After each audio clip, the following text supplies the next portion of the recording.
साध संगत जी, प्रेम से कहना धन निरंकार जी।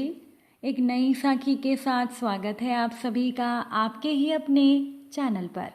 आज की साखी का विषय है, अगर आप खुश रहना चाहते हैं तो कोशिश करें कि दूसरे लोग आपसे खुश रहें। तो चलिए सुनते हैं आज की ये साखी। साध संगत जी, एक बार एक अध्यापक कक्षा में पढ़ा रहे थे। अचानक ही उस अध्यापक ने बच्चों की एक छोटी सी परीक्षा लेने की सोची। अध्यापक ने सभी बच्चों से कहा कि सभी अपने अपने नाम की एक पर्ची बनाएं। सभी बच्चों ने तेजी से अपने नाम की पर्चियां बना ली और अध्यापक ने वो सारी पर्चियां लेकर एक बड़े से डिब्बे में डाल दी। अब अध्यापक ने बच्चों से कहा कि सभी बच्चे अपने अपने नाम की पर्चियां फिर से ढूंढें। बस फिर क्या था, सारे बच्चे डब्बे पर झपट पड़े और अपने अपने नाम की पर्चियां ढूंढने लगे। और तेजी से ढूंढने के चक्कर में कुछ पर्चियां तो फट भी गई, पर किसी को भी इतनी सारी पर्चियों में अपने नाम की पर्ची नहीं मिल पा रही थी। अध्यापक ने कहा, क्या हुआ, क्या किसी को अपने नाम की पर्ची मिली है? सभी बच्चे मुंह लटकाए हुए खड़े थे। अध्यापक हल्का सा मुस्कुराए और बोले, कोई बात नहीं, एक काम करो, सभी बच्चे कोई भी एक पर्ची उठा लो और वो जिसके नाम की हो उसे दे दो। बस फिर क्या था, सारे बच्चों ने एक एक पर्ची उठा ली और जिसके नाम की थी आपस में एक दूसरे को दे दी। 2 मिनट के अंदर ही सभी बच्चों के पास अपने अपने नाम की सही पर्चियां थी। साथ संगत जी, अध्यापक ने बच्चों को समझाया कि थोड़ी देर पहले जब तुम लोग अपनी अपनी पर्चियां ढूंढ रहे थे तो काफ़ी समय के बाद भी तुम्हें सही पर्ची नहीं मिल रही थी, और अगले ही पल जैसे ही तुमने मिलकर पर्चियां ढूंढी 2 मिनट के अंदर ही तुम्हें पर्ची मिल गई। साथ संगत जी, इसी तरह हम लोग जीवन की भाग दौड़ में अकेले ही खुद के लिए भागते रहते हैं, लेकिन हम कभी खुशियां नहीं ढूंढ पाते। अगर हम मिलकर एक दूसरे का काम करें, एक दूसरे का दुख और सुख बांटें, तो हमारे लिए खुश रहना बहुत आसान हो जाएगा। किसी ने सही कहा है कि अगर आप खुश रहना चाहते हैं तो कोशिश करें कि दूसरे लोग आपसे खुश रहें। हमेशा कोशिश करें कि आप दूसरों को खुशी दें और दूसरों की गलतियों को नज़रअंदाज करें। यही जीवन का अनमोल मंत्र है। साथ संगत जी, मोहन का एक मित्र था। मोहन अपने मित्र को हमेशा खुश देखता था। कभी कभार अगर मोहन के उस मित्र के बारे में कोई भला बुरा कह भी देता था, तब भी मोहन का वो मित्र सामान्य ही रहता था। अब इस बात का कारण मोहन ने अपने मित्र को पूछा।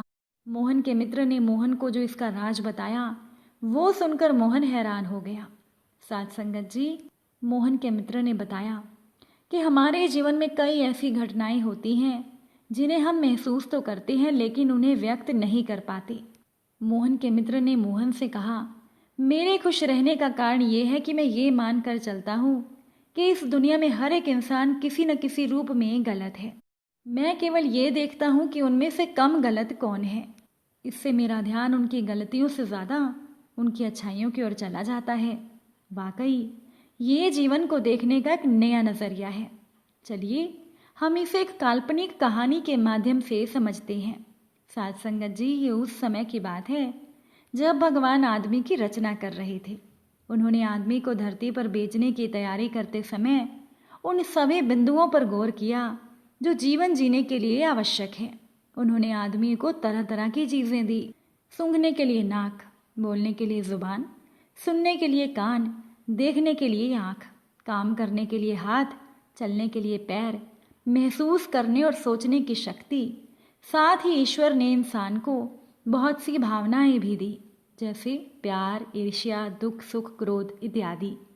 अंत में ईश्वर ने 2 पोटलियां बनाई और उन दोनों को एक लकड़ी के डंडे के दोनों किनारों पर बांध दिया और आदमी के हाथ में वो डंडा दे दिया और कहा, इन 2 पोटलियों में कुछ है जो हमेशा तुम्हारे साथ रहेंगी।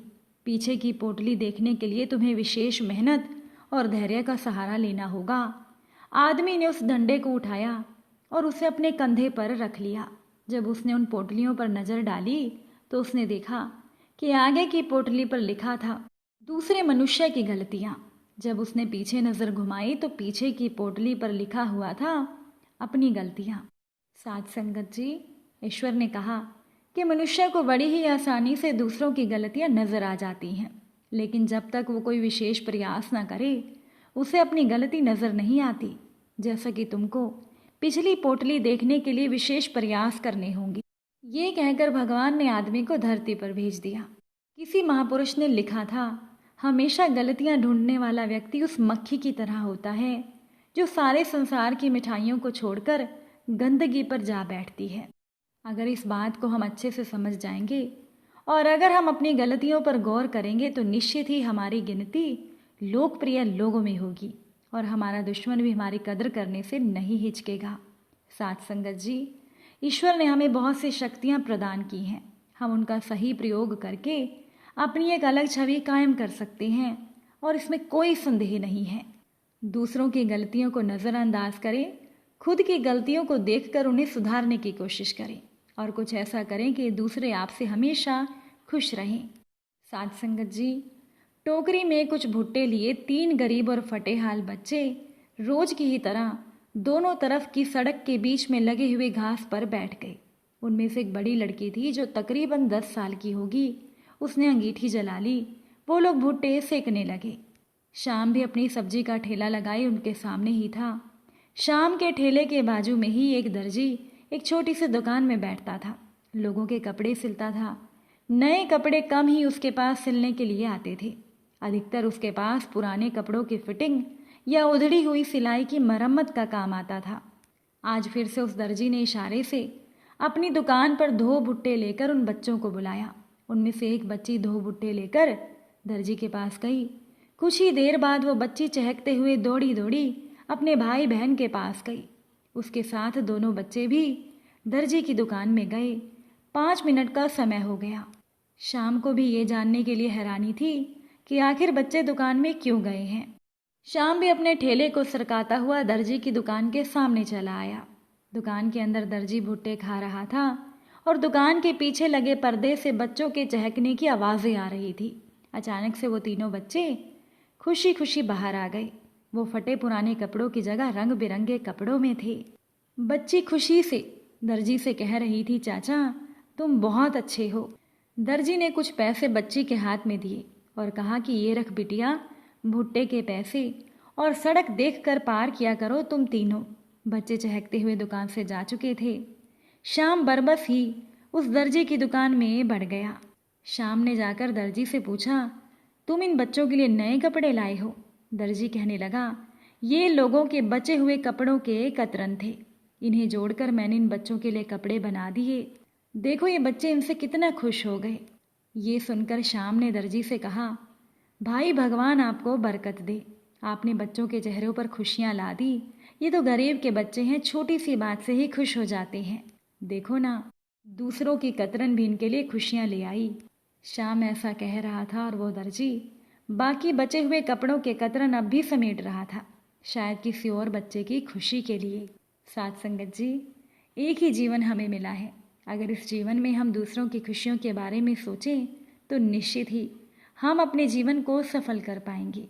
अगर आज की ये साखी आपको अच्छी लगी हो तो वीडियो को लाइक और शेयर ज़रूर कीजिएगा। आप सभी से फिर मुलाकात होगी नई साखी और नए विचारों के साथ।